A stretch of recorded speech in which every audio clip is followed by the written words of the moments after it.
श्री सच्चिदानंद सद्गुरु साईनाथ महाराज की जय। सद्गुरु श्री साईनाथुनि शरद बाबूजी की जय। సాయి వంటి దైవంబు లేడోయి లేడోయి, ప్రజలందరి నోట సాయి నామం పలకాలి, సర్వత్రా సాయి రూపం రంజిల్లాలి, ముజ్జగాలు సాయి మహిమతో ముప్పిరిగొనాలి.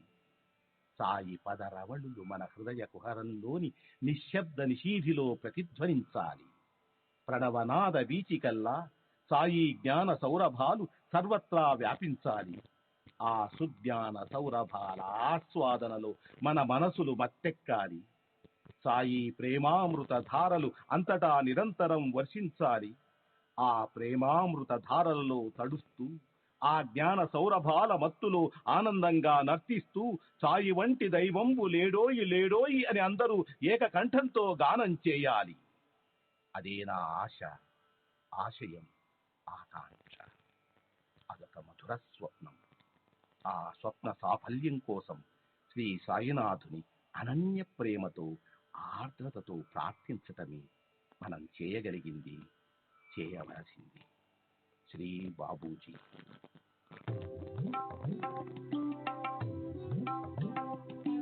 Sai Baba, Sai Baba, Sai Baba, Sai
Baba, Sai Baba, Sai Baba, Sai Baba.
Sai Baba, Sai Baba, Sai Baba, Sai Baba.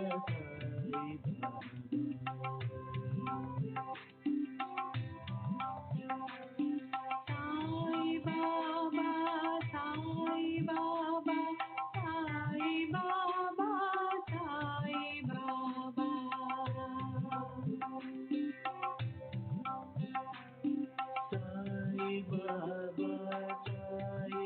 Baba, Sai Baba, Sai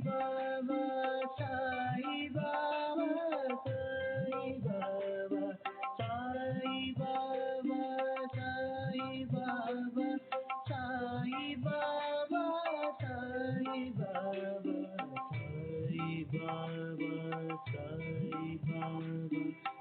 Baba,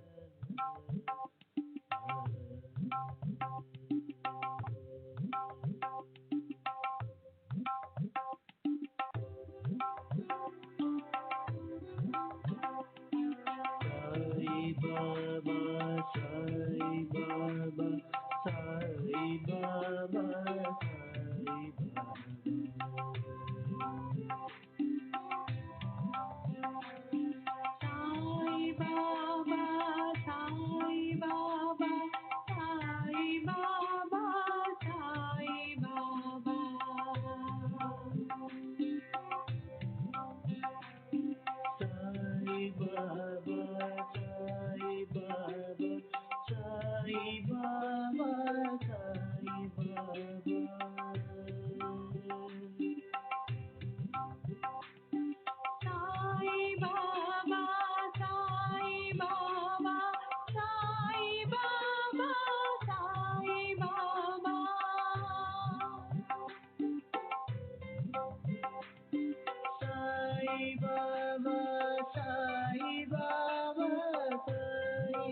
Baba, Sai Baba, Sai Baba, Sai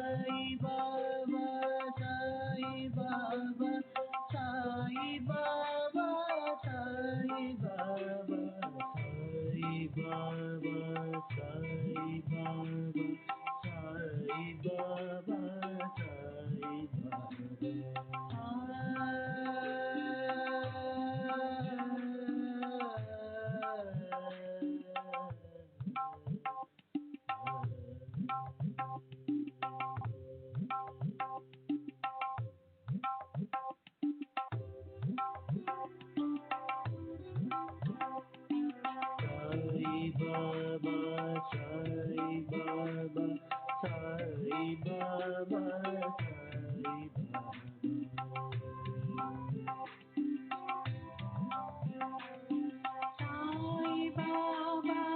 Sai Baba, Sai Baba, Sai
Shri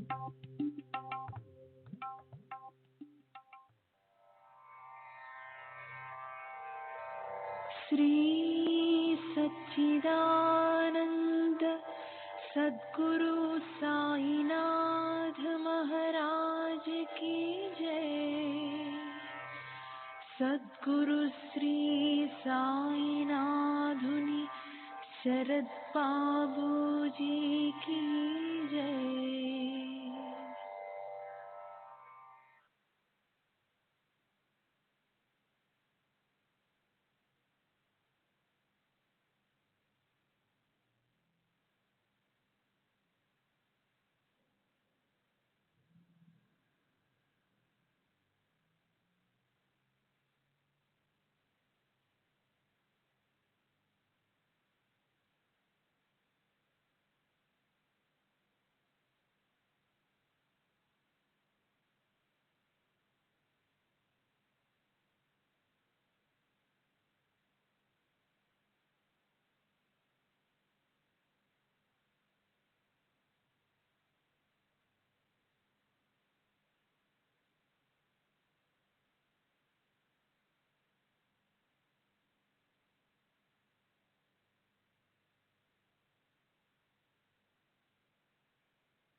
Shri सच्चिदानंद सद्गुरु साईनाथ महाराज की जय। सद्गुरु श्री साईनाथुनि शरद बाबूजी की जय।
श्री सच्चिदानंद सद्गुरु साईनाथ महाराज की जय। सद्गुरु श्री साईनाथ शरद बाबू जी की जय। శ్రీ సాయినాథాయ నమః. శ్రీ సాయి సచ్చరిత్రము 28వ అధ్యాయం నిన్నటి తరువాయి.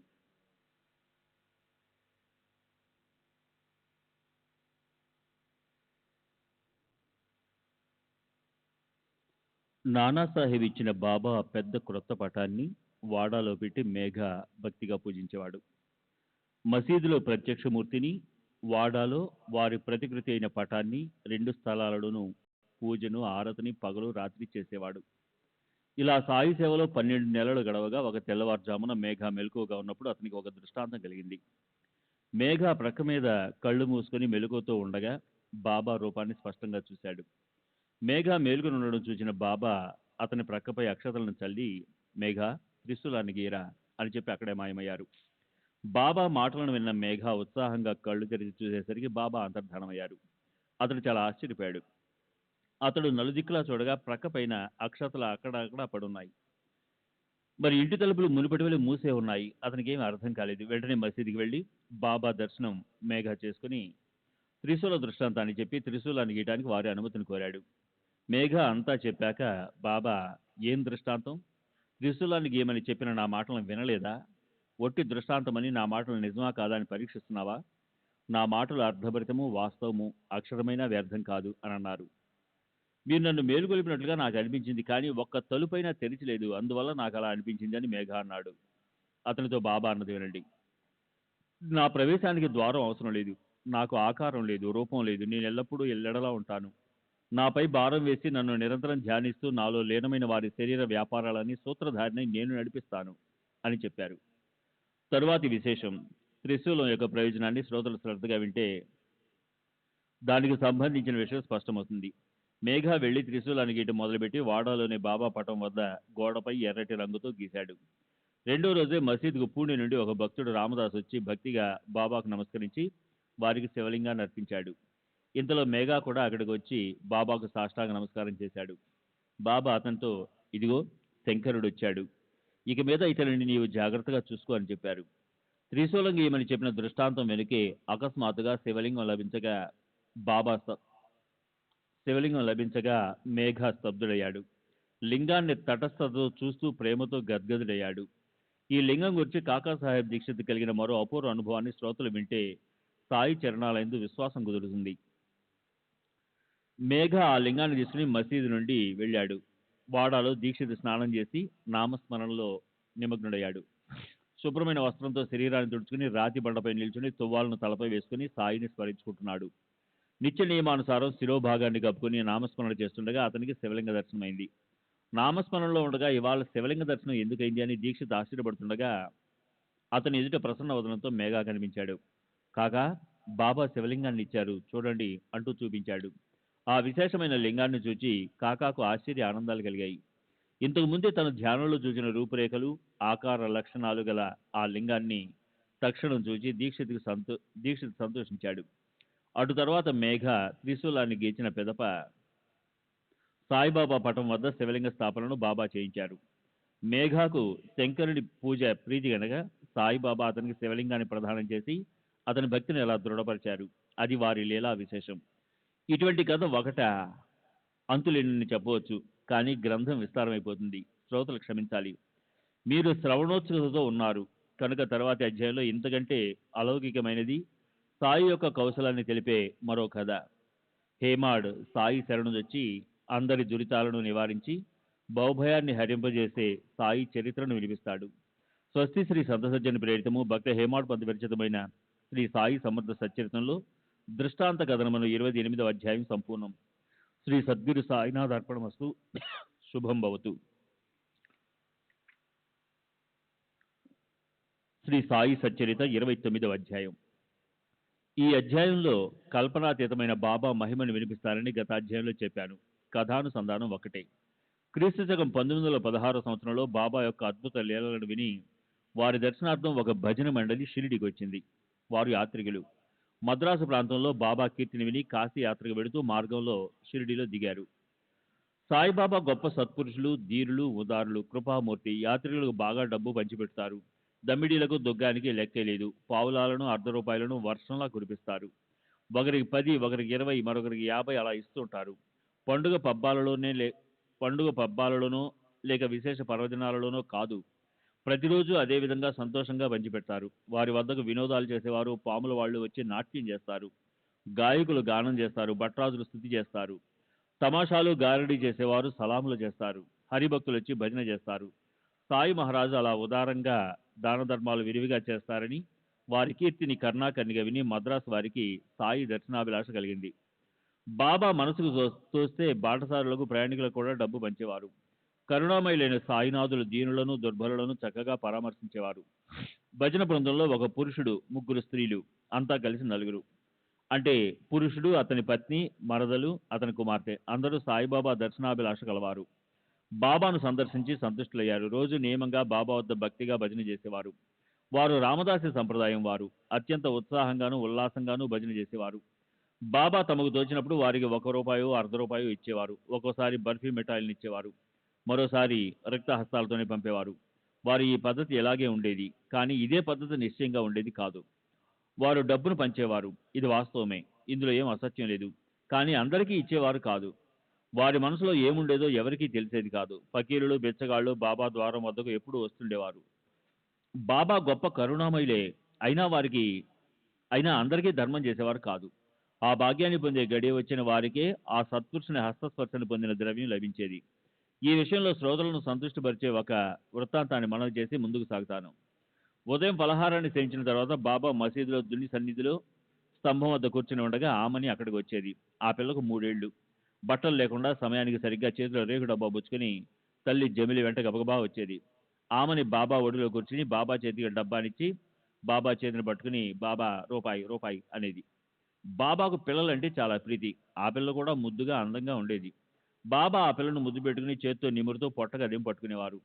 బాబా అలా పొట్టకు ఒత్తి పట్టుకున్న ఆమని మనసు మాత్రం రూపాయి మీదే. బాబా నాకు రూపాయి ఇవ్వు అనేది. ఆమె దృష్టి అంతా బాబా జేబు మీదే. ఆమని పసిపిల్ల స్వభావం కలది. కానీ గొప్పవారికి కూడా డబ్బు ఆశే. అంతా స్వార్థం కోసమే పరుగులు తీస్తారు. పరమార్థం కావాలని పరితపించేవారు ఒకరిద్దరే. ఆ పిల్ల బాబా ఒడిలో కూర్చున్నది. ఆమె తల్లి బాబాకు దూరంగా కట్టడా బయటుండి బాబా ఇచ్చే వరకు కదలకుండా అక్కడే ఉండు అని ఆ పిల్లకు సైగ చేసేది. నేను మీ బాబుకి ఏమైనా రుణపడ్డానా? వచ్చి ఊరికే నా వెంట పడతావు పనికిమాలిందానా? ఊరికే ధర్మానికి తినే రకం అని బాబా కోప్పడేవారు. కానీ ఆ కోపం పైపైనే. వారి లోపల ప్రేమ తరంగాలు ఉప్పొంగుతుంటాయి. జేబులో చేయి వేసి రూపాయిని బయటికి తీసేవారు. ఆ డబ్బాలో వేసి గట్టిగా మూసేసరికి టక్మని చప్పుడయ్యేది. డబ్బా చేతిలో పడగానే ఆ పిల్ల వెంటనే ఇంటి దారి పట్టేది. ఇలా ఉదయం పలహార సమయాన జరిగేది. అట్లే బాబా లెండికి బయలుదేరేటప్పుడు కూడా బాబా ఆమనికి అలాగే కోప్పడుతూ రూపాయినిచ్చేవారు. ఇలా ప్రతిరోజు ఆమనికి 2, జమిలీకి 6, దాదా కేల్కర్కి 5, భాగ్యాకు సుందరికి చెరు 2, తాత్యాబాకు 10 నుండి 15, ఫకీర్ బాబాకు 15 నుండి 50 వరకు, పేదవారికి 8 నిత్యం నియమంగా పంచేవారు. ఇటువంటి వారి దానశీలత కీర్తిని విని మద్రాసు బృందం వారు స్వార్థంతో డబ్బు కొరకు భజన చేయడం మొదలుపెట్టారు. బయటకు వారి భజన బాగానే ఉన్నా వారి మనసులలో అత్యంత ద్రవ్యలోభం. బాబా డబ్బు ఇస్తారన్న ఆశతో ఆ కుటుంబం వారు షిరిడిలో ఉన్నారు. శ్రీ సచ్చిదానంద సద్గురు సాయినాథ్ మహారాజ్ కీ జై. సద్గురు శ్రీ సాయినాథ్ శరద్ బాబూజీ కీ జై. 32.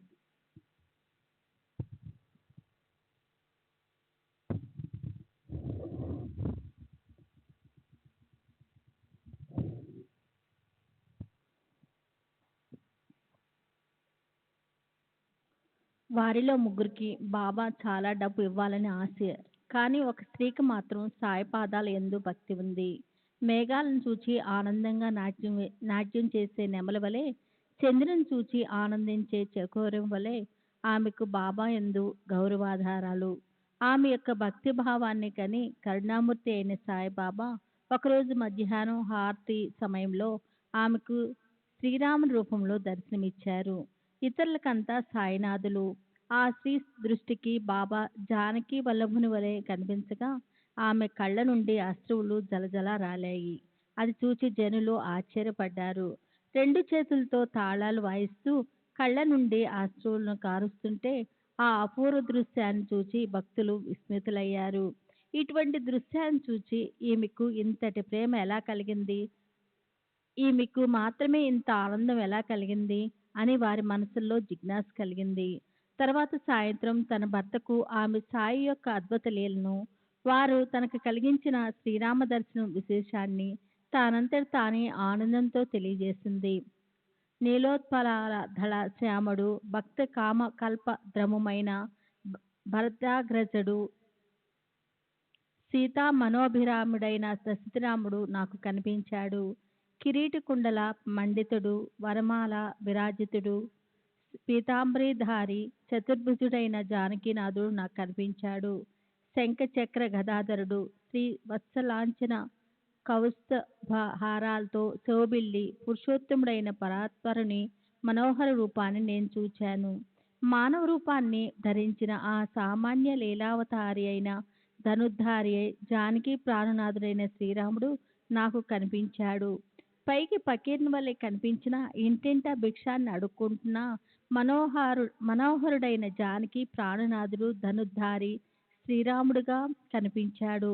పైకి అవల్య వలె ఉన్న ఎవరికి ఎలా కనిపించినా నాకు మాత్రం ధనుర్ధారి మనోహరుడైన జానకి వల్లభుడు కనిపించాడు. ఆ స్త్రీ గొప్ప భక్తురాలు, కానీ ఆమె భర్త అతి స్వార్థపరుడు. స్త్రీలు అమాయక స్వభావం కలవారు. ఇక్కడ ఎక్కడి రాముడు? అమాయక భక్తులకు మనసులో ఉన్నదే పైకి భాషిస్తుంది. మాకందరికీ సాయిబాబా కనిపిస్తే ఈమెకు మాత్రం రాముని రూపం ఎలా కనిపించింది అని నానా రకాలుగా కుతర్క బుద్ధితో ఆమెకు అవహేళన చేశాడు. అయినా ఆమె మనసులో ఏమీ బాధపడలేదు. ఆమె అసత్య కల్పనలను ఎరగదు. ఆమె పరమార్థంలో అదివరకే అర్హతను పొందిన ప్రసిద్ధిని సంపాదించుకున్నది. ఆమెకు అలా అప్పుడప్పుడు రాముని దర్శనం కలుగుతుండేది. కానీ తర్వాత ద్రవ్యలోభం కలిగింది. డబ్బు వద్ద దేవుడుండడు. అందువల్ల ఆమెకు రాముని దర్శనం కరువైపోయింది. ఇది లోభ స్వభావము. సాయిబాబాకు ఇదంతా అవగతమే. ఆమెకు పాపాలు తొలగిపోయినట్లు గ్రహించి ఆమెకు మరలా రాముని దర్శనాన్ని కలిగించి ఆమె కోరికను తీర్చారు. తర్వాత అదే రాత్రి ఎలాంటి వింత జరిగిందంటే, ఆ గృహస్థుడు నిద్రలో భయంకరమైన కలను కన్నాడు. తాను ఒక పట్టణంలో ఉండగా తనను ఒక పోలీస్ పట్టుకొని తన చేతులను వెనక్కు విరిచికట్టి అక్కడే వెనక నిలబడి తాటి 2 కొనలను గట్టిగా బిగిస్తున్నాడు. అదే స్థలంలో ఒక పెద్ద పంజరం ఉన్నది. దాని బయట ఆ సమయంలోనే సాయిబాబా ఆ దృశ్యాన్ని చూస్తున్నట్లు ఊరికే నిల్చున్నారు. అతడు సాయి మహారాజును తన సమీపంలో చూచి 2 చేతులు జోడించి దీనవదనంతో ధైర్యంగా, బాబా, మీ కీర్తిని విని మీ పాదాల వద్దకు వస్తే మీరిక్కడే ప్రత్యక్షంగా ఉండగా మాకి దుస్థితి ఎందుకు అని అన్నాడు. చేసుకున్న కర్మనంతా అనుభవించి తీరాలి అని సాయి మహారాజు జవాబిచ్చారు. గృహస్థుడు మరలా అత్యంత వినయంగా, ఇటువంటి కష్టాన్ని అనుభవించడానికి నేను ఈ జన్మలో ఏ నేరమూ చేయలేదు అని చెప్పాడు. బాబా పూర్వజన్మాలలో చేసి ఉండొచ్చు అని అన్నారు. పూర్వజన్మలో నేనేం చేశానో నాకేం తెలుసు? ఏదైనా ఉన్నా అది మీ దర్శనంతో భస్మమైపోవాలి కదా. మీ దర్శనంతో అగ్ని ముందు తృణం వలె భస్మమైపోయి నేను ఎందుకు కర్మ నుండి విముక్తుని కాలేదు అని అడిగాడు. అప్పుడు సాయిబాబా, నీకంతటి విశ్వాసం ఉందా అని అడిగారు. ఉన్నది అని అతడు చెప్పగా బాబా అతని కళ్ళు మూసుకోమని ఆజ్ఞాపించారు. అతడు కళ్ళు మూసుకొని నిలబడగా వెంటనే ఎవరో పడ్డట్లుగా దబేలమని చప్పుడు వినిపించింది. ఆ శబ్దాన్ని విని చకితుడై కళ్ళు తెరిచి చుట్టూ చూశాడు. తన బంధనం నుండి విముక్తుడై పోలీసులు రక్తసిక్తమై పడి ఉండటం కనిపించింది. దాంతో చాలా గాబారా పడుతూ సాయి మహారాజు వైపు చూడసాగాడు. బాబా నవ్వుతూ అతనితో, ఇప్పుడు నీవు భలేగా పట్టుపడ్డావు. ఇప్పుడు ఇక్కడ అధికారి వచ్చి ఇదంతా చూచి తప్పకుండా నీవే నేరస్తుడవని నిన్ను మరలా బందీగా పట్టుకుంటాడు అని చెప్పారు. అతడు, మీరు చెప్పింది నిజమే. ఏదో విధంగా నన్ను విడిపించండి. మీరు తప్ప నన్ను రక్షించే వారెవరూ కనిపించడం లేదు అని వేడుకున్నాడు. దాన్ని విని బాబా మరలా కళ్ళు మూసుకో అని చెప్పారు. అతడు అట్లనే చేసి కళ్ళు తెరిచి చూడగా మరో విశేషం. తమ పంజరం బయట ఉండి తన వద్ద ఉన్న సాయిబాబాకు సాష్టాంగ ప్రణామం చేశాడు. బాబా అతన్ని ఇప్పుడు చేసిన నమస్కారానికి, ఇంతకు ముందు చేసిన నమస్కారానికి రెండిట్లో ఏమైనా భేదమున్నదా? బాగా ఆలోచించి చెప్పు అని అడిగారు. అతడు, బాబా, భూమికి ఆకాశానికి ఉన్నంత అంతరముంది. మొదట కేవలం ద్రవ్యం కోసం నమస్కరించాను. ఇప్పుడు మీరు పరమేశ్వరుడన్న భావంతో వందనం చేస్తున్నా. మొదట నాకు అసలు ఏమాత్రమూ భక్తి లేదు. పైగా మీరు ముసల్మానై ఉండి హిందువులమైన మమ్ము భ్రష్టు పట్టిస్తున్నారని నా మనసులో కోపంగా ఉండేది అని చెప్పగా, బాబా, నీకు మహమ్మదయ్య దేవుడి పైన భక్తి లేదా అని అడిగారు. లేదని గృహస్థు చెప్పాడు. బాబా అతన్ని, మీ ఇంట్లో పాంజా లేదు, మహరం అప్పుడు దాన్ని పూజ చేయవు అని బాగా ఆలోచించుకో. మీ ఇంట్లో కాడ్బీబీ ఉంది. ముసల్మాన్ల దేవత అయిన ఆమెను వివాహాది శుభకార్యాల్లో పూజించి ఆమెను ఆమెను శాంతపరుస్తారు కదా అన్నారు. అవునని అతడు ఒప్పుకున్నాడు. నీకేదైనా కోరిక ఉందానని అని బాబా ప్రశ్నించగా అతనికి తన గురువు అయిన రామదాసును దర్శించవల్లని కోరిక కలిగింది. బాబా వెనుకకు తిరిగి చూడు అని అతనికి చెప్పారు. అతడు తిరిగి చూసేసరికి తన ఎదుట సమర్థ రామదాసు వారి పాదాలపై పడగా వారు వెంటనే అదృశ్యమయ్యారు. తర్వాత అతడు జిజ్ఞాసుతో, బాబా, మీకు వయసు మళ్ళీ మీ శరీరం ముదుసలివలే కనిపిస్తుంది. మీ ఆయుర్దాయాన్ని మీరు ఎరుగుదురా అని అడిగాడు. నేను ముదుసలి అని అంటున్నావా? ఏది నాతో పరిగెత్తి చూడు అంటూ బాబా పరిగెత్తసాగారు. వారి వెనుక గృహస్థుడు పరుగు పెట్టాడు. సాయి మహారాజ్ వేగంగా పరిగెత్తుతుంటే లేచిన ఆ ధూళిలో వారు అదృశ్యమయ్యారు. గృహస్థునికి మెలకు కలిగింది. గృహస్థుడు మెలుకొని తన స్వప్నాన్ని ఆలోచించుకుంటుంటే అతని మనసు మారిపోయి బాబా యొక్క మహిమను స్తుతించాడు. సాయి యొక్క సామర్థ్యాన్ని గని సాయి పాదాల యందు అతని భక్తి కుదిరింది. సాయి పట్ల ఉన్న పూర్వపు దురభిప్రాయాలు, సంశయాలు తొలగిపోయాయి. చూడగా అంతా స్వప్నమే అయినా ఆ ప్రశ్నలు జవాబులు విన్న శ్రోతలు వానిలోని గూఢమైన భావార్థాన్ని గ్రహించాలి. ఈ ప్రశ్నోత్తర సంవాదన ద్వారా మద్రాసు గృహస్థుడు చక్కటి జ్ఞానాన్ని పొందాడు. అలా వినోదాల ద్వారా అతనికి బాబా యందున్న విరోధభావం తొలగిపోయింది. మర్నాడు ఉదయం ఆ భక్త బృందం బాబా దర్శనానికి మసీద్కు వచ్చింది. బాబా వారిని కరుణించి వారికి ₹2 బర్ఫీ మిఠాయినిచ్చారు. అట్లే తమ వద్ద ఉన్న ₹2ను వారందరికీ ఇచ్చి కొంతకాలం వారిని అక్కడ ఉంచుకున్నారు. వారు పూజలు భజనలు చేశారు. తర్వాత కొంతకాలం గడిచాక వారు వెళ్ళిపోవటానికి బయలుదేరారు. వారికి చాలా డబ్బు దొరకలేదు, కానీ బాబా ఆశీస్సులు పుష్కలంగా లభించాయి. శ్రీ సచ్చిదానంద సద్గురు సాయినాథ్ మహారాజ్ కీ జై. సద్గురు శ్రీ సాయినాథుని శరత్ బాబూజీ की जय.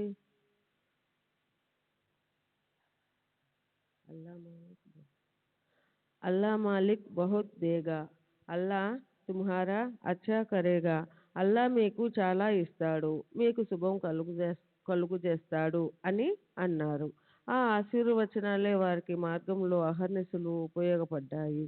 సాయి యొక్క ఆశీర్వాదంతో సాయిబాబాను మనసులో ధ్యానించుకోవడం వలన ప్రయాణంలో వారికి పగలు రాత్రి కలలోనైనా కాసింత ఇబ్బంది కలుగలేదు.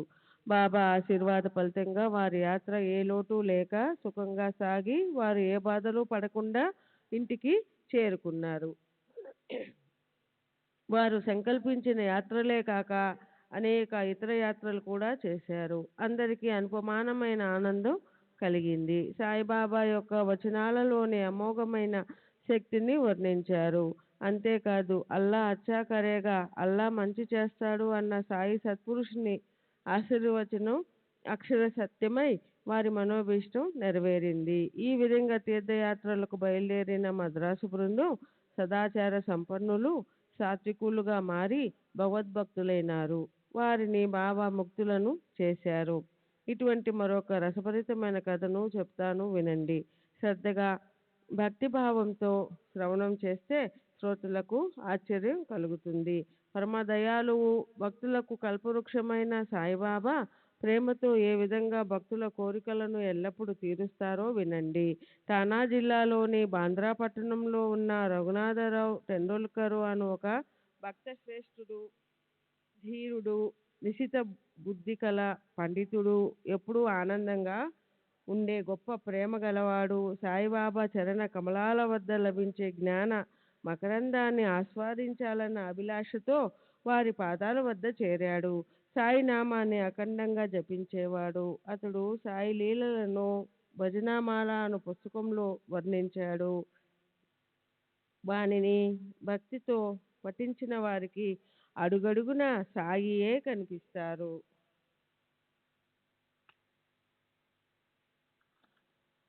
అతని భార్య సావిత్రి, వారి జ్యేష్ఠపుత్రుడు బాబు. విచిత్ర అనుభవాలు గల వారి చరిత్రను వినండి. ఒకసారి మెడికల్ కాలేజీలో అలోపతి వైద్య శిక్షణను పొందిన బాబు అనుమానంతో పరీక్షకు కూర్చోలేదు. అతడు అహర్నిశలు బాగా అధ్యయనం చేశాడు. అయినా తాను పాస్ అవుతానా అని జ్యోతిష్యుని ప్రశ్నించాడు. జ్యోతిష్యుడు పంచాంగ పుటలను తిరగవేసి రాసులను నక్షత్రాలను వేలతో లెక్కబెట్టి గ్రహబలాలను చూచాడు.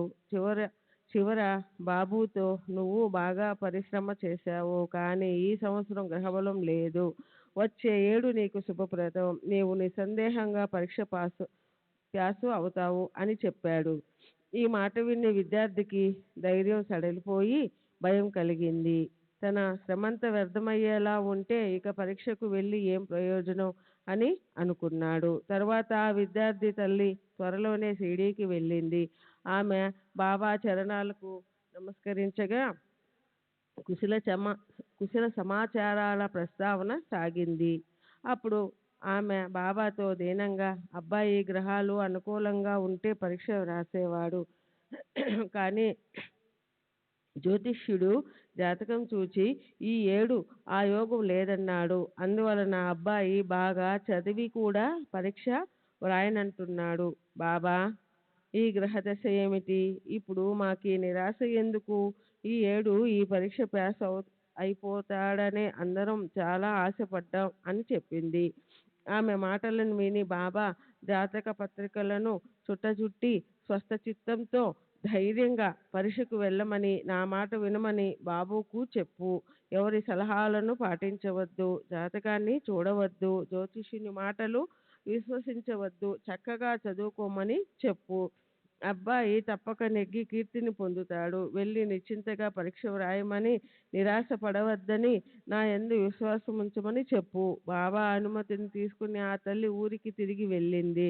బాబా సందేశాన్ని అబ్బాయికి తెలియజేసి అతనికి ఉత్సాహాన్ని, ధైర్యాన్ని కలుగజేసింది. అబ్బాయి సాయి చెప్పినట్లుగా వారి ఆజ్ఞానుసారం ఉత్సాహంగా ప్రశ్నలన్నిటికీ జవాబులు వ్రాసి పరీక్ష బాగా వ్రాశాడు. వ్రాత పరీక్షలు పూర్తి అయిపోయాయి. అన్ని ప్రశ్నలు బాగా సంతృప్తికరంగా వ్రాశాడు. కానీ అవిశ్వాసంతో, సందేహంతో అతని బుద్ధి మళ్ళీ చలించింది. అతడు ఉత్తీర్ణుడవడానికి అతడు రాసినది సరిపోతుంది, కానీ అది సరిపోదేమోనని అతనికి అధైర్యం.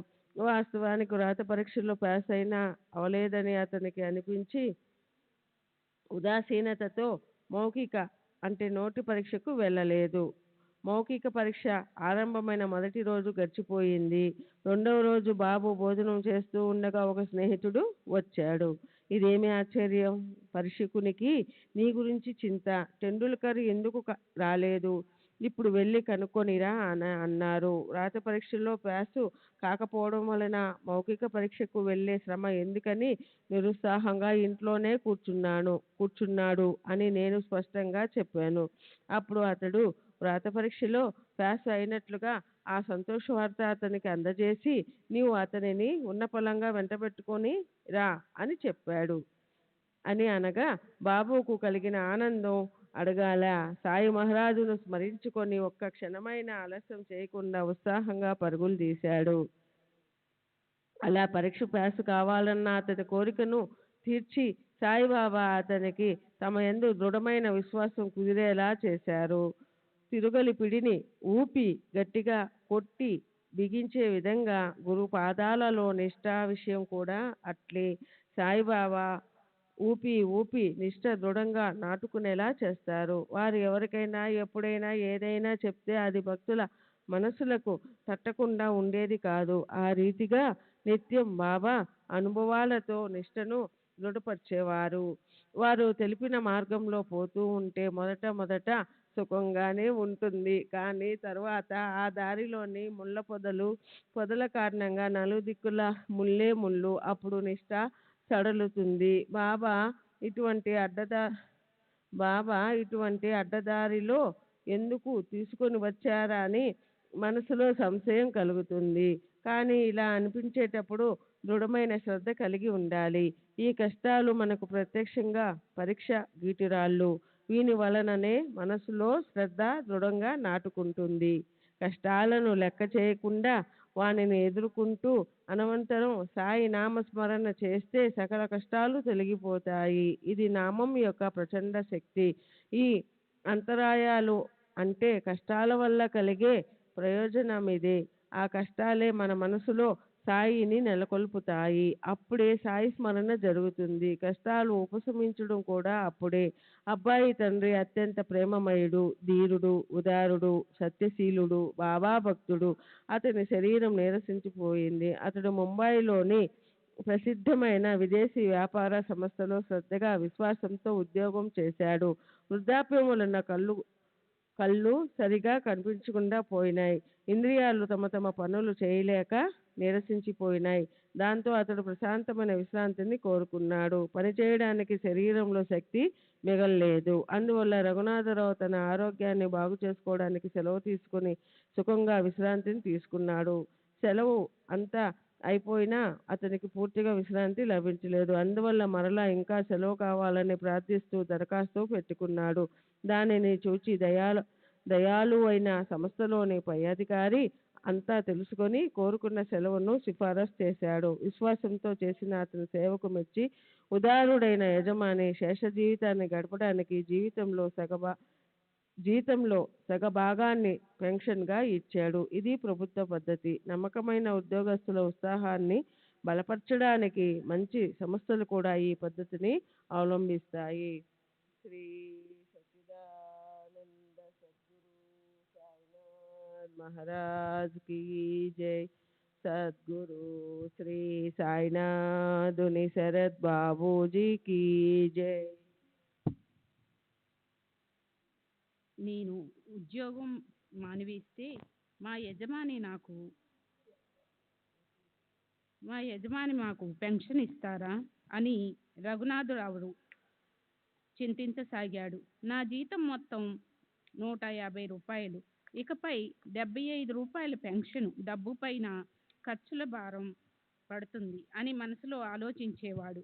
కానీ తర్వాత ఒక వింత జరిగింది. బాబా యొక్క ఆ లీలలోని విశేషాన్ని చూడండి.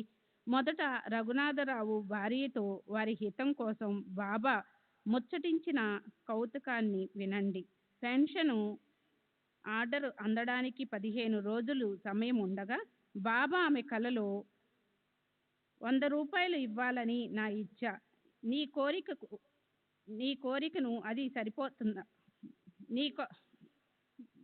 కోరికకు అది సరిపోతుందా అని ఆమెను ఉద్దేశించి అడిగారు. మమ్మల్ని ఎందుకు అడుగుతున్నారు? నీ పైన మాకు విశ్వాసం అని ఆమె చెప్పింది. అక్కడ అతని దరఖాస్తుపై రఘునాథరావు నమ్మకమైన ఉద్యోగిగా ఈనాటి వరకు చాలా సేవ చేశాడు కనుక అతనికి జీతంలో సగం పెన్షన్ ఇవ్వాలని నిర్ణయం జరిగింది. బాబా నోటితో 100 అని చెప్పినా పైన మరో 10 కూడా ఇచ్చారు. ఇలా కరుణామయులైన సాయి సమర్థునికి భక్తులపైన అపారమైన ప్రేమ. ఇప్పుడు సుందరము మనోరంజకమును భక్తులకు ఉత్సవాలను శ్రోతలకి ఆనందాన్ని కలిగించే మరొక కథను వినండి. కెప్టెన్ హాటే అని మరొక పేరు గల ఒక డాక్టరు బాబా యందు గొప్ప భక్తి శ్రద్ధలు గలవాడు.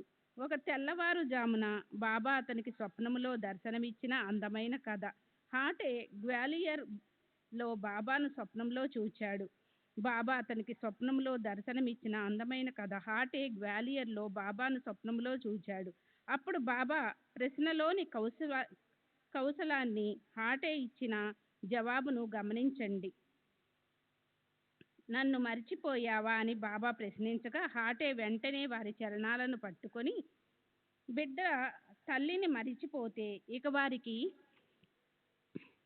తరుణోపాయం ఎక్కడిది అని వెంటనే లేచి తోటలోనికి వెళ్ళి తాజా చిక్కుళ్లను కోసుకొని వచ్చి స్వయం పాకం వస్తువులను దక్షిణను సిద్ధపరచుకొని ఆ చేటను సమర్పించబోతుండగా అతనికి అకస్మాత్తుగా మెలకువ వచ్చింది. అది స్వప్నమని అర్థం చేసుకున్నాడు. ఆ పదార్థాలన్నిటినీ తక్షణం బాబాకు ప్రత్యక్షంగా సమర్పించడానికి షిర్డీకి వెళ్ళాలన్న కోరిక హాటేకు కలిగింది. కానీ అప్పుడు అతడు గ్వాలియర్లో ఉన్నాడు. అందువలన ముంబైలోని తన స్నేహితునికి వృత్తాంతమునంతా తెలియజేస్తూ ఉత్తరం రాశాడు. నువ్వు స్వయంగా షిర్డీ వెళ్ళి నీకు తపాలా ద్వారా అందిన డబ్బుతో స్వయంపాక వస్తువులను మంచి చిక్కుళ్లను కూడా ఏ విధంగానైనా తీసుకో. మిగిలిన డబ్బును బాబాకు స్వయంపాక వస్తువులతో సమర్పించు. వారి పాదాలకు వందనం చేసి వారి ప్రసాదాన్ని తీసుకొని నాకు పంపు. డబ్బు అందగాని స్నేహితుడు షిరిడీకి వెళ్ళి సరుకులన్నీ తీసుకొచ్చాడు. చిక్కుళ్ళు లేకుండా ఎలాగా అన్న ఆలోచన ఇంతలో తలపైన బుట్టతో ఒక స్త్రీ వచ్చింది. ఆమెను పిలిచి చూడగా చిక్కుళ్ళు చేతికి తగిలాయి. చాలా ఆశ్చర్యం కలిగింది. అప్పుడు ఆ సరుకులన్నీ పట్టుకొని వెళ్ళి సాయి మహారాజుకు శ్రద్ధగా అర్పించారు. వారు వానిని నిమోన్కర్కి ఇచ్చారు. మరో రోజు అతడు వానిని వండి నైవేద్యాన్ని అర్పించారు. తర్వాత బాబా భోజనానికి కూర్చున్నప్పుడు పప్పు, అన్నం అవి ఏవి తాకకుండా చిక్కుళ్ళ కూరనే తీసుకొని తినగా అందరికీ ఆశ్చర్యం కలిగింది. బాబా చిక్కుళ్ళ కూరని తీసుకొని తిన్నారన్న వృత్తాంతం తెలిసినప్పుడు హాటేకు చాలా ఆనందం కలిగింది. మనసులోని భావాలను బట్టే అనుభవాలు కలుగుతాయని హాటేకి అనుభవపూర్వకంగా తెలిసి వచ్చింది. తర్వాత కథలోని విశేషాన్ని వినండి. సాయి భక్తుల కోరికలను తీర్చడంలోని మాధుర్యం తెలుస్తుంది. సాయిబాబా హస్తస్పర్శతో పవిత్రమైన 1 రూపాయి బిళ్ళను ఇంట్లో అంటిపెట్టుకోవాలని హాటేకు కోరిక జనించగానే బాబా ఆ కోరికను తీర్చారు. మనసులో కోట్లాను కోట్ల ఆలోచనలు. వానిలోని చెడువాటిని వదిలి మంచివానిని ఉంచుకోవాలి. ఇప్పుడు సాయిబాబా యొక్క సామర్థ్యాన్ని గమనించండి. వారు భక్తుల వెనకే నిలిచి ఉంటారు. హాటేకు కలిగిన మంచి కోరిక సఫలమవడానికి క్షణం పట్టలేదు. తక్షణమే ఒక భక్తుడు సాయి దర్శనానికి షిరిడీ బయలుదేరాడు. సంకల్పాలు మాత్రం మంచివై ఉండాలి. సాయి వానిని తీరుస్తారు. సద్భావాలను ఇష్టపడే వారి కోరికలను తీర్చే బాధ్యత వారిదే. హాటే అత్యంత ప్రేమగా 1 రూపాయిని స్నేహితునికిచ్చి దీనిని బాబా చేతిలో ఉంచాలి, మర్చిపోకూడదు సుమా అని చెప్పాడు. స్నేహితుడు షిరిడీకి వెళ్ళి వెంటనే బాబా దర్శనం చేసుకున్నాడు. వారి చరణాలకు సమర్పించి వారి సముఖంలో కూర్చున్నాడు. బాబా దక్షిణ కొరకు చెయ్యి చాచగా అతడు మొదట తన దక్షిణను ఇచ్చాడు. బాబా వెంటనే దానిని తాను జేబులో వేసుకున్నారు. ఆ తర్వాత హాటే ఇచ్చిన రూపాయిని తీసి దాన్ని బాబా అరచేతిలో ఉంచి చేతులు జోడించి, ఈ దక్షిణను డాక్టర్ హాటే నాతో పంపించారు అని చెప్పారు. సర్వ హృదయవాసి సాయి హాటే గ్వాలియర్ నివాసి అయినా అతని మనసులోని కోరికను తెలుసుకొని ఆ రూపాయిని తదేకంగా చూస్తూ కూర్చున్నారు. బాబా ప్రేమతో ఆ రూపాయిని ముందుంచుకొని దాన్నే చూస్తుంటే జనులు ఆశ్చర్యంగా చూడసాగారు. బాబా తమ కుడి చేతి బ్రొటన వ్రేలితో ఆ రూపాయిని మాటిమాటికి ఎగురవేస్తూ కాసేపు ఆడుకొని దానిని మరలా ఇచ్చేశారు. ఇది ఎవరిదో వారికే ఇవ్వు. నీ వెంట విభూతి ప్రసాదాన్ని తీసుకొని వెళ్ళు. నీది మాకేది అవసరం లేదు. ప్రశాంతంగా ఉండమని అతనితో చెప్పు అని అన్నారు. ఆ స్నేహితుడు సాయి చరణాలకు సాష్టాంగ ప్రణామం చేసి విభూతి ప్రసాదాన్ని వారి అనుమతిని తీసుకొని ఇంటికి గ్వాలియర్ చేరుకున్నారు. గ్వాలియర్ రాగానే డాక్టర్ హాటేకు రూపాయినిచ్చి సకల వృత్తాంతాన్ని తెలియజేశారు. హాటే హృదయం ప్రేమతో నిండిపోయింది. నేను తలచినట్లుగా బాబా నా మనసులోని కోరికను తెలుసుకొని దాన్ని తీర్చారు అని అన్నాడు. అలా హాటే మనసుకు అనిపించింది. అది అతని ఆలోచన. కానీ సత్పురుషుల ప్రణాళికలు, దాని ప్రయోజనాన్ని ఎవరు తెలుసుకోగలరు? ఇదే నిశ్చితమని స్పష్టంగా చెప్పలేము. దీనికి వ్యతిరేకమైన మరొక సంఘటనను చూడండి. సత్పురుషులకు తమ మనోగతం తమకే తెలుస్తుంది. 1 రూపాయిని తిరిగి ఇచ్చివేస్తారు. మరొకరు ఇచ్చిన వానిని జేబులో వేసుకుంటారు. దానికి కారణం ఏమని చెప్పగలం? బాబా మనసులో ఏముందో ఎవరు చెప్పగలరు? కారణాలను వారే ఎరగరు. కేవలం తమాషా చూడడమే మన పని. మధురమైన అవకాశాన్ని జారవిడుచుకోకుండా ఈ విషయంలోని కథలను వినండి. బాబా యందు అపార ప్రేమ ఉన్న వామన్ నార్వేకర్కు ఒకసారి ఒక అందమైన రూపాయిని భక్తిగా అర్పించాలని తెచ్చాడు. దానికి ఒకవైపు రామలక్ష్మణులు, సీతామాత, మరొక వైపు బద్ధాంజలుడైన అందమైన మారుతి బొమ్మ చెక్కి ఉన్నాయి. బాబా హస్తస్పర్శతో విభూతి ప్రసాద సహితంగా అది మరలా తమకు లభించాలనే కోరికతో దానిని వారి చేతిలో ఉంచారు. ఎవరి మనసులో ఏముంటుందో బాబాకు అంతా తెలుసు. అయినా ఆ రూపాయి తన చేతిలో పడగానే వెంటనే జేబులో వేసుకున్నారు. వామనరావు మనసులోని కోరికను మాధవరావు బాబాకు తెలియజేసి ఆ రూపాయిని అతనికి తిరిగి ఇమ్మని ప్రార్థించాడు. అతనికి ఎందుకు ఇవ్వటం, మనమే అడ్డు పెట్టుకుందాం అని బాబా వామనరావు ఎదుటే స్పష్టంగా చెప్పారు. అయినా అతడు దీని వెల 25 రూపాయలని ఇస్తే నేను అతనికి బదులుగా దీనిని తిరిగి ఇస్తానని చెప్పారు. ఆ ఒక్క రూపాయి కోసం వామనరావు ఇంకా గబగబా అక్కడ డబ్బు స్వీకరించి తెచ్చి బాబాకు ఇచ్చారు. బాబా వానిని కూడా తమ జేబులో వేసుకున్నారు. రూపాయలు రాసిపోసినా ఆ రూపాయిని తూచలేము. దీనికంటే వాని విలువ చాలా తక్కువ. శ్యామ, దీనిని నువ్వు తీసుకో, నీ వస్తువులలో పెట్టుకో, దేవుళ్ళ వద్ద ఉంచి పూజ చేస్తూ ఉండు అని చెప్పారు. ఇలా ఎందుకు చేశారు అని ప్రశ్నించే సాహసం ఎవరికి ఉంది? సాయిబాబా యోగ్యమైన దానిని అయోగ్యమైన దానిని ఎరుగుదురు.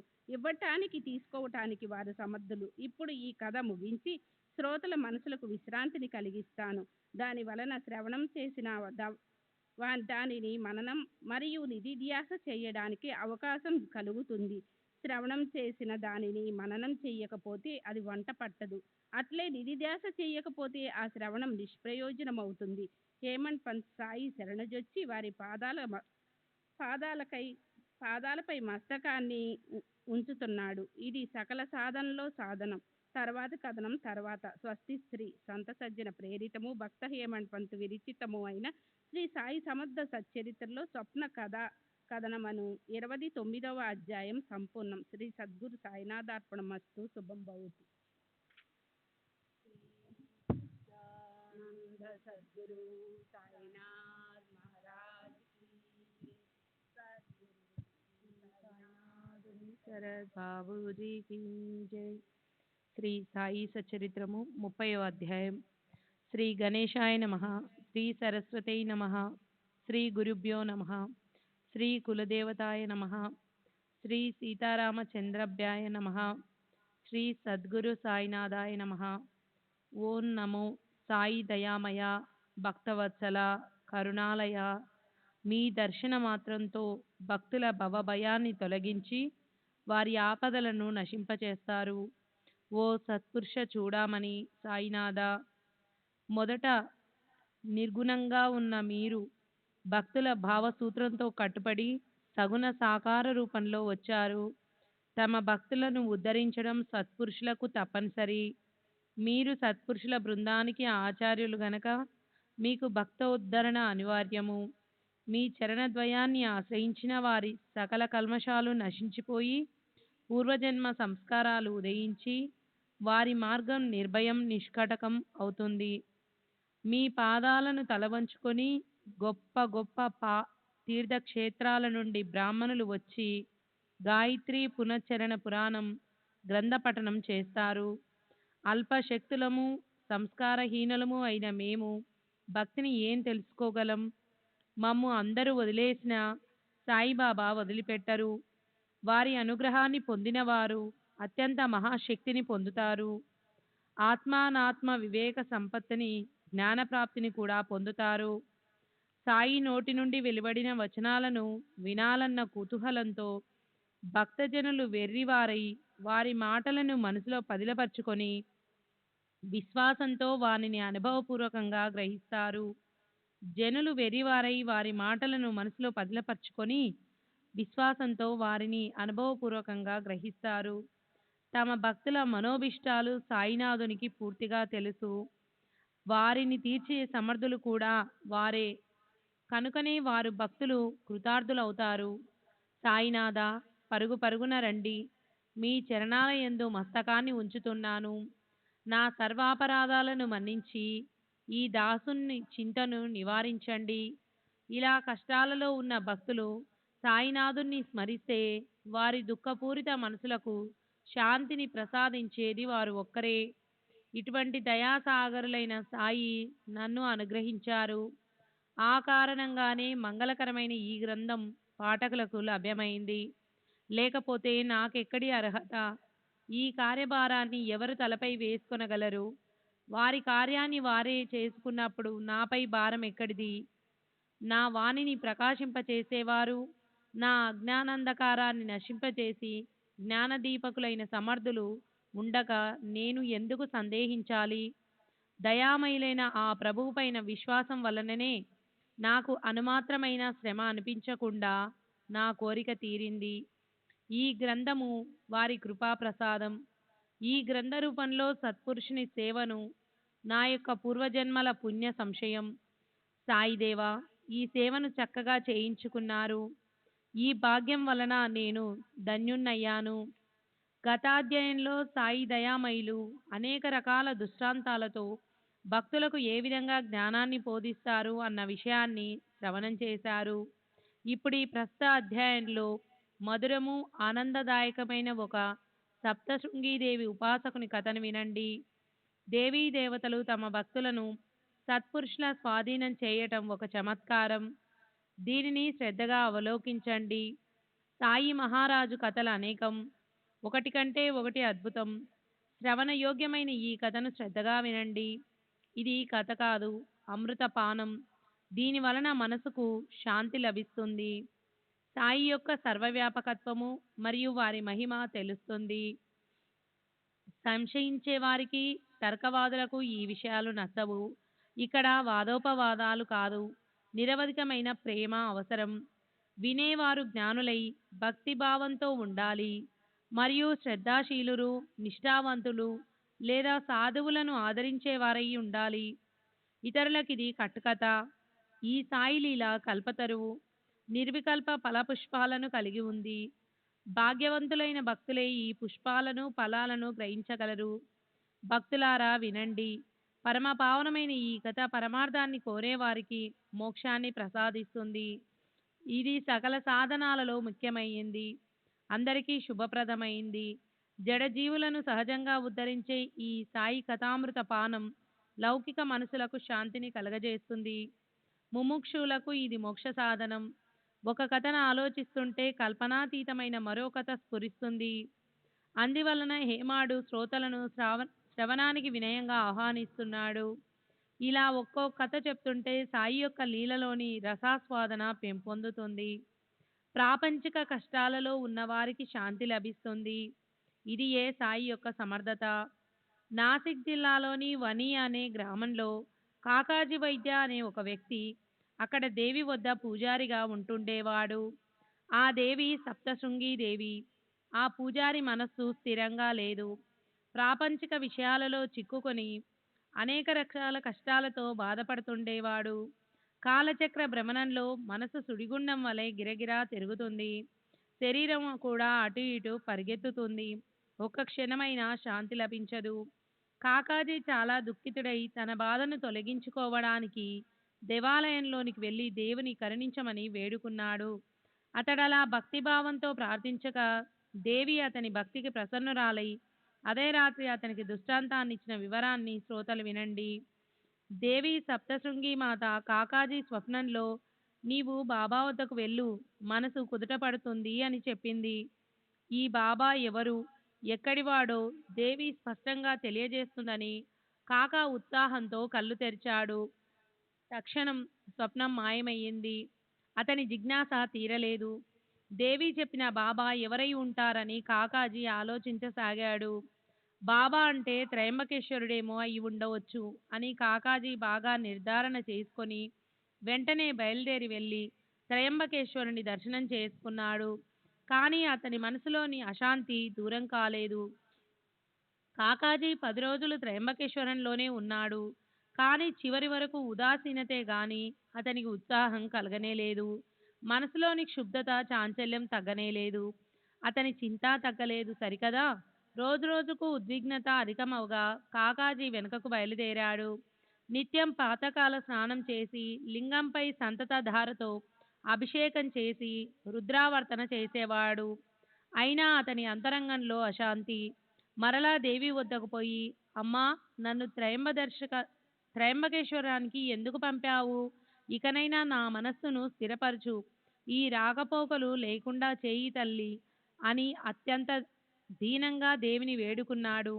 ఆ రాత్రి దేవి అతనికి స్వప్నంలో దర్శనమిచ్చి, నేను బాబా అని షిరిడీలోని శ్రీ సాయి సమర్థుని గురించి చెప్పాను. నీవు అనవసరంగా త్రయంబకేశ్వర్కి ఎందుకు వెళ్ళావో తెలియదు అంది. శ్రీ సచ్చిదానంద సద్గురు సాయినాథ్ మహారాజ్ కీ జై. సద్గురు శ్రీ సాయినాథుని శరత్ బాబూజీ కీ జై. ఈ షిరిడీ ఎక్కడుంది? ఎలా వెళ్ళాలి? బాబా ఎవరో నాకేమీ తెలీదే. ఇప్పుడు అక్కడికి ఎలా వెళ్ళాలి? ఇది ఇది ఎలా జరుగుతుందో ఏం అర్థం కావటం లేదే. సత్పురుషులు చరణాలయందు భక్తి వారి దర్శనాభిలాష ఉంటే సత్పురుషులే కాదు అనంతుడు కూడా వారి మంచి కోరికను తీర్చుతాడు. భగవంతుడు సత్పురుషుడు ఒక్కరే. ఆ ఉభయులలో లవలేశమైన భేదం లేదు. పైగా వారిని ఉభయులుగా భావించటం ద్వైతం. సత్పురుషులు పరమేశ్వరుడు ఒక్కరే. సత్పురుషుల దర్శనానికి వెళ్ళి స్వేచ్ఛగా మనసులోని కోరికను తీర్చుకుంటానని అనుకోవటం కేవలం అహంకారం. సత్పురుషుల యోజనా పద్ధతి బుద్ధికి అందనిది. వారి సంకల్పం లేకుండా వారి దర్శనానికి ఎవరు వెళ్ళగలరు? ఆశ్చర్యం ఏమిటంటే వారి అనుమతి లేకుండా చెట్టు ఆకు కూడా కదలదు. వారి వారి భక్తిభావం, శ్రద్ధానిష్టలు, తీవ్రమైన దర్శనాభిలాషను బట్టి భక్త శ్రేష్ఠులు స్వానందానుభవంలోని పరాకాష్ఠను పొందుతారు. సాయిబాబా దర్శనానికి ఎలా వెళ్ళాలి అని ఇక్కడ కాకాజీ ఆలోచిస్తుండగా అతని నివాసాన్ని వెతుక్కుంటూ షిరిడీ నుండి అతిథి వచ్చాడు. ఆ అతిథి సామాన్యమైన వాడా? బాబాకు అందరికంటే అధిక ప్రియుడు. ఆ ప్రేమకు అతనితో అన్యులెవరూ సరితూగలేరు. అతని యోగ్యత కూడా ధన్యమైనది. అతని పేరు మాధవరావు దేశపాండే అన్నది వంశపారపర్యంగా వచ్చింది. బాబా వద్ద అతనికి తప్ప మరెవరిది చనువు సాగేది కాదు. ఎప్పుడూ ప్రేమగా దెబ్బలాడుకోవటం, అరే ఒరే అని ఏకవచన సంబోధన. బాబాకు అతనిపై కన్న కొడుకు వలె విశేషమైన ప్రేమ. అతడు వణికి వచ్చాడు. చిన్నప్పుడు అతనికి జబ్బు చేస్తే అతని తల్లి దేవికి మొక్కుకుంది.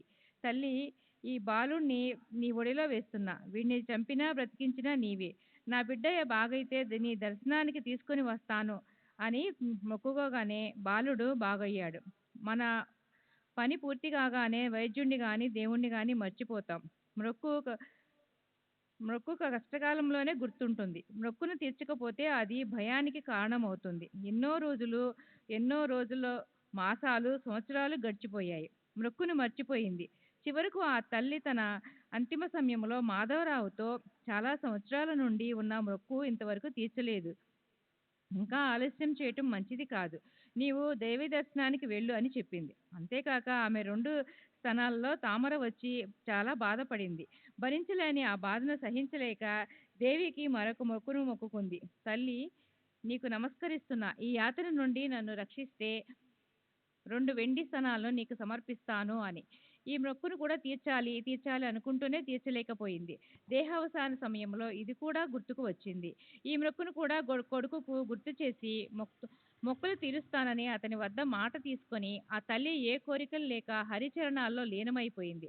ఆ తర్వాత వణికి వెళ్ళాలి అని అనుకుంటూ రోజులు, మాసాలు, సంవత్సరాలు గడిచిపోయాక మాధవరావు మొక్కులను తీర్చడం మర్చిపోయాడు. ఈ విధంగా 30 సంవత్సరాలు గడిచిపోయాక షిరిడీలో ఏం జరిగిందంటే, ఒక జ్యోతిష్యుడు అక్కడక్కడ పర్యటిస్తూ అక్కడికి వచ్చాడు.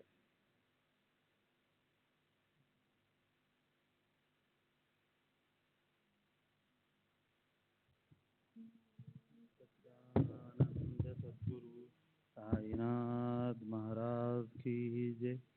सद्गुरु श्री साईनाथ निसर बाबूजी की जय. అతడు జ్యోతిష్య విద్యలో గొప్ప జ్ఞానం ఉన్నవాడు. భూత భవిష్య వర్తమానాలు తెలుపగలవాడు. అనేక మంది జిజ్ఞాసులను సంతృప్తిపరిచి వ్యాహాని అనిపించుకున్నాడు. శ్రీమంతుడైన కేశరావు, బూటి మొదలగు అనేకులకు జోష్యం చెప్పి వారిని సంతుష్టపరిచి అప్పటికప్పుడు అభిమానాన్ని సంపాదించుకున్నాడు. మాధవరావు తమ్ముడు బాపాజీ తన భవిష్యవాణి గురించి ప్రశ్నించగా దేవి అతని యందు ప్రసన్నంగా లేదని తెలిపాడు. మీ తల్లి తన అంతిమ సమయంలో తను మొక్కుకున్న విషయాన్ని, మొక్కులను తీర్చమని మీ అన్నకు చెప్పింది.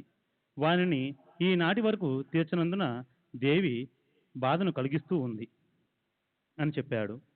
ఆ కథనంతా బాపాజీ మాధవరావు ఇంటికి రాగానే చెప్పాడు. మాధవరావుకు అంతా గుర్తుకు వచ్చింది. కంసాలని పిలిపించి 2 వెండి స్తనాలను చేయించి వానిని తీసుకుని మసీదుకి వెళ్ళాడు. బాబాకు సాష్టాంగ ప్రణామం చేసి 2 వెండి స్తనాలను వారి ముందు ఉంచి, ఇవిగో వీరిని స్వీకరించండి, మా మొక్కు తీర్చండి. మీరే మా సప్తశృంగి, మీరే మా కులదేవత, ఈ మృక్కుబడిని తీసుకుని శాంతించండి, ఇక కష్టపెట్టకండి అని అన్నాడు.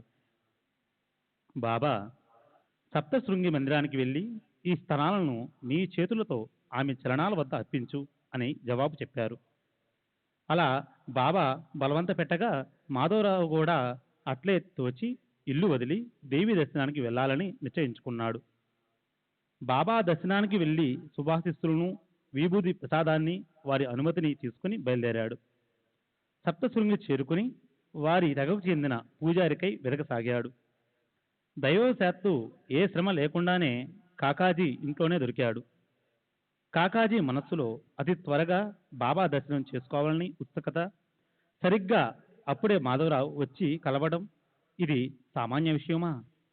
మీరెవరు, ఎక్కడి నుండి రావడం అని ప్రశ్నించగా అతడు షిరిడీ నుండే వచ్చాడని తెలిసినప్పుడు ఆ ఆనందానికి హద్దులు లేవు. ఉభయులు వెంటనే కౌగిలించుకున్నారు.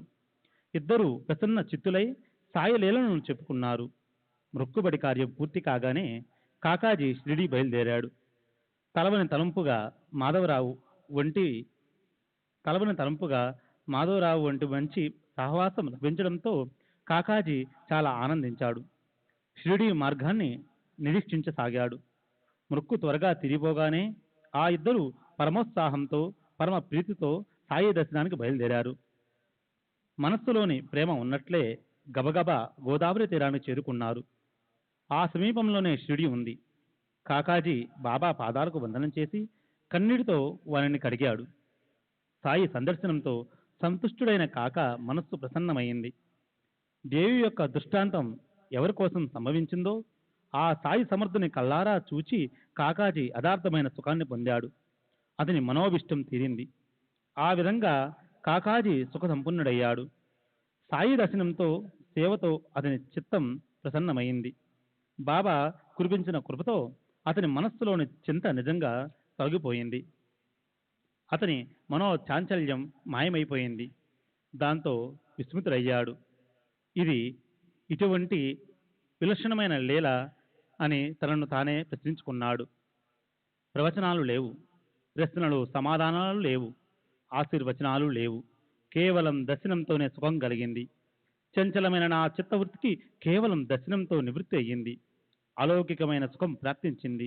దీనినే దర్శన మహిమ అని అంటారు. అతని దృష్టి సాయి చరణాలయందు నిమగ్నమయ్యింది. దానితో అతని వాక్కు మోగపోయింది. బాబా మాటలు చెవులలో పడగానే చాలా ఆనందించాడు. కాకాజీ సాయి సమర్థుణ్ణి శరణుజొచ్చి ఆత్మానందాన్ని పొందాడు. పూర్వపు చిత్తవృత్తిని మర్చిపోయాడు. ఈ విధంగా కాకాజీ 12 రోజులు షిరిడీలో ఉండి సుస్థిరమైన మనస్సుతో సప్తశృంగికి వెళ్ళిపోయాడు. స్వప్నాలకు కూడా సమయం ఉంటుంది. ఉషకాలం లేదా ప్రాతకాలంలో వచ్చిన కలలే ఫలిస్తాయి. ఇతర సమయాలలో వచ్చిన కలలు నిష్ఫలం అని అంతటా ప్రసిద్ధి. కానీ షిరిడీలో కలలు ఎక్కడ వచ్చినా, ఎప్పుడు వచ్చినా అవి తప్పక సిద్ధిస్తాయి. ఇది భక్తులకు ఎప్పుడూ కలిగే అనుభవం.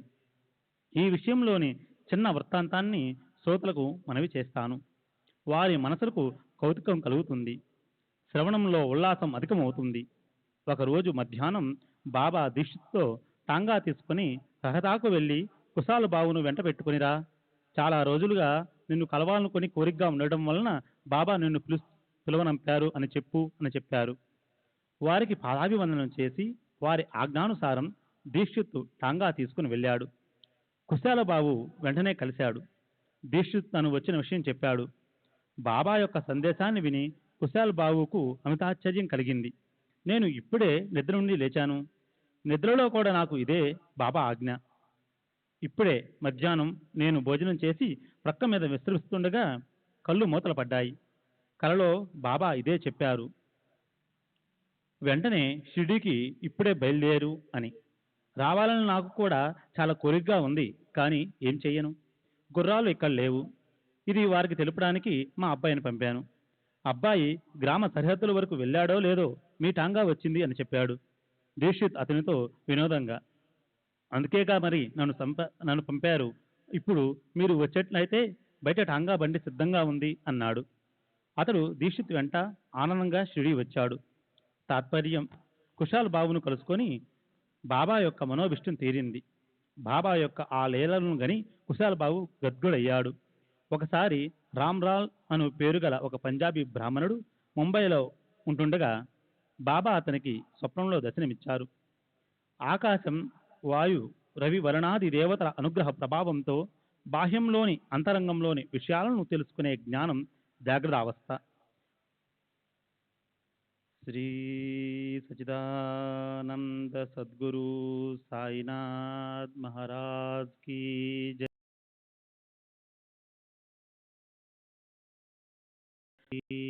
జై.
శ్రీ సచిదానంద సద్గురు సాయినాథ్ మహారాజ్ కీ జై. సద్గురు శ్రీ సాయినాథ్ గుని శరత్ బాబూజీ की जय. साई रहम नजर करना, बच्चों का पालन करना. साई रहम नजर करना, बच्चों का पालन करना. जाना तुमने जगत पसारा, सब ही झूठ जमाना. जाना तुमने जगत पसारा, सब ही झूठ जमाना. साई रहम नजर करना, बच्चों का पालन करना. साई रहम नजर करना, बच्चों का पालन करना. मैं अंधा हूँ बंदा पुकार, मुझसे पधज कलाना. मैं अंधा हूँ बंदा पुकार, मुझसे पधज कलाना. साई रहम नजर करना, बच्चों का पालन करना. साई रहम नजर करना, बच्चों का पालन करना. दासगणों कहे अब क्या बोलूं, थक गई मेरी रसना. दासगणों कहे अब क्या बोलूं, थक गई मेरी रसना. साई रहम नजर करना, बच्चों का पालन करना. साई रहम नजर करना, बच्चों का पालन करना. रहमो नजर करो अब मोरे साई, तुम बिना नहीं मुझे माँ बाप बाई. रहमो नजर करो मैं तुम्हारा मैं अंधा हूँ, बंदा तुम्हारा मैं ना जानू, मैं ना जानू, मैं ना जानू। अल्लाह इलाही रहमो नजर करो, रहमो नजर करो।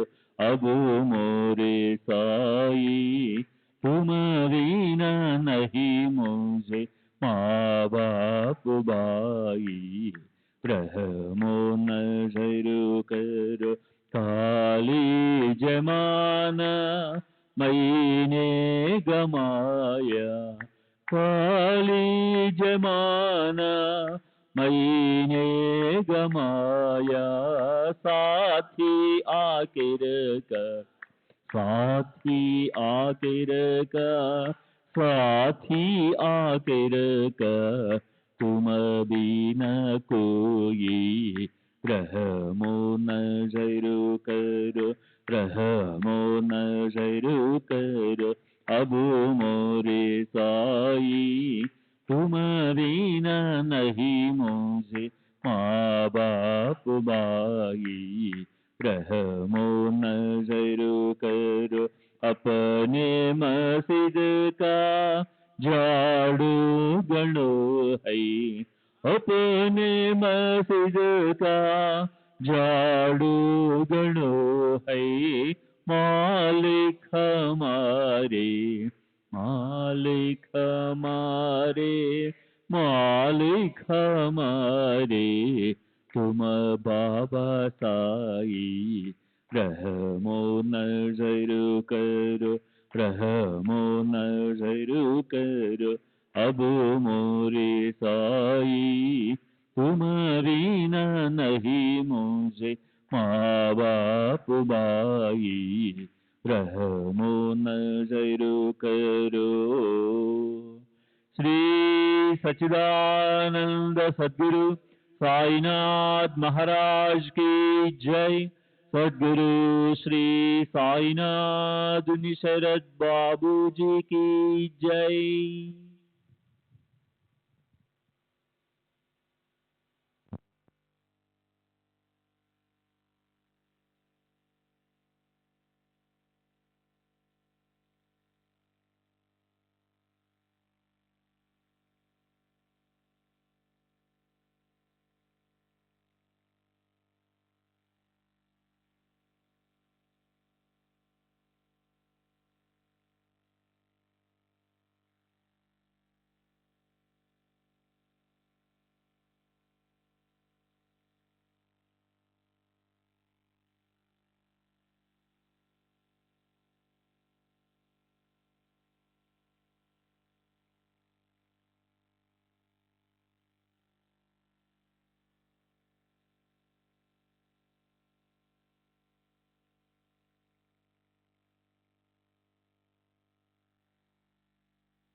श्री सच्चिदानंद सद्गुरु साईनाथ महाराज की जय। सद्गुरु श्री साईनाथुनि शरद बाबू जी की जय।